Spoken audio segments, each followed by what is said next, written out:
Sir last but not the least area, अब हम बात कर लेते हैं कि सर अगर तो आपको ग्रांट मिली and obviously when you would have been given the grant so that would have been subject to fulfilment of some conditions, और आप due to any reason condition पूरी नहीं कर पाए, तो जाहिर सी बात है there needs to be a repayment of grant. So how you are gonna treat that repayment. अब जैसा कि अभी हमने दो तरीक़ों की जो है गवर्नमेंट ग्रांट पढ़ी है, grant related to expenses, grant related to assets, तो सर दोनों के अपने अपने रूल्स हैं। मैंने इसको समराइज फॉर्म में यहाँ लिख दिया है, हम इसको क्विकली देख लेते हैं। सर याद रखें, अगर तो ग्रांट रिलेटेड टू एक्सपेंस है तो जितनी ग्रांट, लेट से आपको 10,000 की ग्रांट मिली थी, आपने 5,000 जो है वो आपने पीएनएल में चार्ज कर दी थी, या 3,000 आपने पीएनएल में चार्ज कर दी थी। अब जो है ग्रांट पूरी की पूरी आपने वापस करनी है, तो आप बैंक को तो क्रेडिट करेंगे।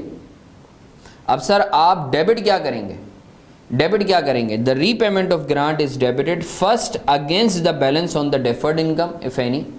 अगर कोई डेफर्ड ग्रांट इनकम है, जैसे 10,000 रुपये हमें मिले थे, 3,000 रुपये हमने इनकम के तौर पे बुक किए थे, तो आप 10,000 से रीपेमेंट करेंगे, एज्यूमिंग पूरी की पूरी ग्रांट पे करनी है, 10,000 से bank credit.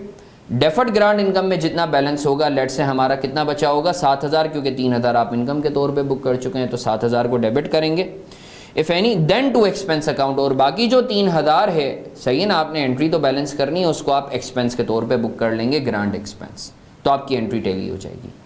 Let me quickly reiterate, sir जब भी आपकी repayment of grant against expenses है, तो आप रीपेमेंट को क्रेडिट करेंगे जितनी आप पे कर रहे हैं, आप डेबिट क्या करेंगे, जितना डेफर्ड ग्रांट इनकम बचा हुआ है वो, और उन दोनों का जो भी डिफरेंस है, जो आपने ऑब्वियसली पीएनएल में चार्ज किया हुआ होगा पिछले सालों में, उसको एक्सपेंस के तौर पे बुक कर लेंगे, आसान सी चीज़।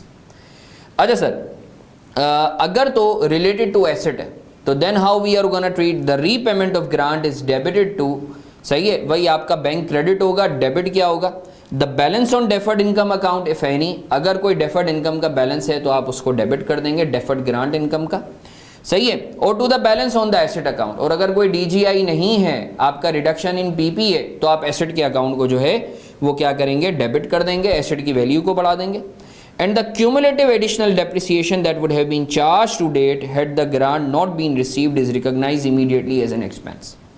और जितना डेप्रिसिएशन आपका कम चार्ज हुआ था, जाहिर सी बात है ग्रांट की वजह से डेप्रिसिएशन आपका कम चार्ज हुआ होगा, उतने से डेप्रिसिएशन को आप एक्सेलरेट कर देंगे या बढ़ा देंगे। तो मैंने आपको समराइज फॉर्म में जो है ग्रांट रिलेटेड टू एक्सपेंस और ग्रांट रिलेटेड टू एसेट का जो है मैंने आपको कॉन्सेप्ट समझा दिया है। Now we shall be doing some comprehensive illustration on both of these scenarios so that we can strengthen our concept.